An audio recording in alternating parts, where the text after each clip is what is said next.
And speaking of sleep deprivation, daylight saving is this weekend, which means we spring forward and we lose 1 hour of sleep. Joining us now is Dr. Jennifer Kanaan. She is a pulmonologist and sleep expert at UConn Health Center. Thanks for joining me, doctor. Thank you. So let's talk about this. Oh, goodness. When I thought, spring forward, lose 1 hour, I thought, oh, no, we don't sleep enough as it is. So why is it so important health-wise for us to get those 7-8 hours of sleep a night? So sleep really should be a priority for people. It makes you more efficient in your job. It will help you with your marital relations. It'll improve your satisfaction with your life in general. Additionally, it can help reduce the incidence of depression and anxiety if you get enough sleep. And speaking of computers, phones, our society has changed in the fact that we have all this technology at our fingertips, but our bodies, our brains have not changed.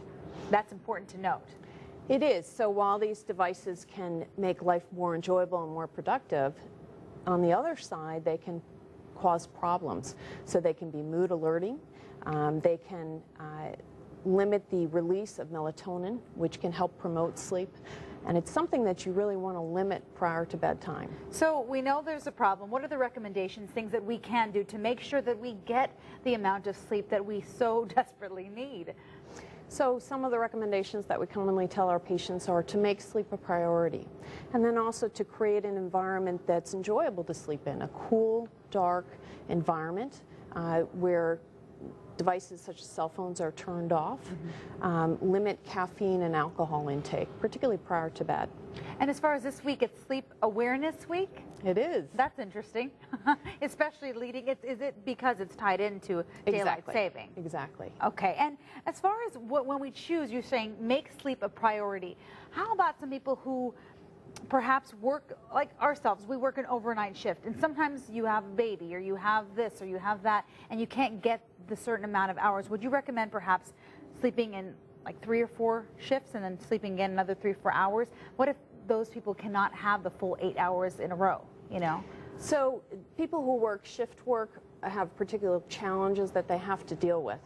And oftentimes what we'll recommend is that they'll take an afternoon nap before their shift starts. Caffeine in moderation can be helpful as well. Talking to your physician, there are certain recommendations that we can discuss with you for shift worker disorders. I know some people say when they take a nap, if they take too long of a nap, then they're more tired. How come it works that way, where if you sleep a little too much, you might end up with a headache, and then you can't go to sleep later on? So how do you make it work? With naps, you have to be very careful. So you don't want to nap too close to bedtime, and you want to limit the duration of the naps. So you don't want to fall into the deeper stages of sleep, which might cause you to be a little groggy when you wake up. Is there any way, you could take melatonin supplements, or you don't recommend that? So with regards to melatonin supplements, if you do choose to take them, we recommend that you take them about 4 to 5 hours prior to bedtime. Okay. And take a very low dose. In general, however, we recommend good sleep hygiene. So making sure that you go to bed and wake up at the same time every day, exposure to bright light first when you wake up in the morning, try to exercise every day, but not close to bedtime. And for an average adult, 7 to 8 hours, am I correct there? That's correct, and it's also important to talk about the younger individuals as well. So children on average need 10 hours of sleep. Okay. Adolescents, teenagers need closer to 9 hours of sleep. All right, Dr. Jennifer Kanaan, thank you so much for your time. I appreciate it. Thank you.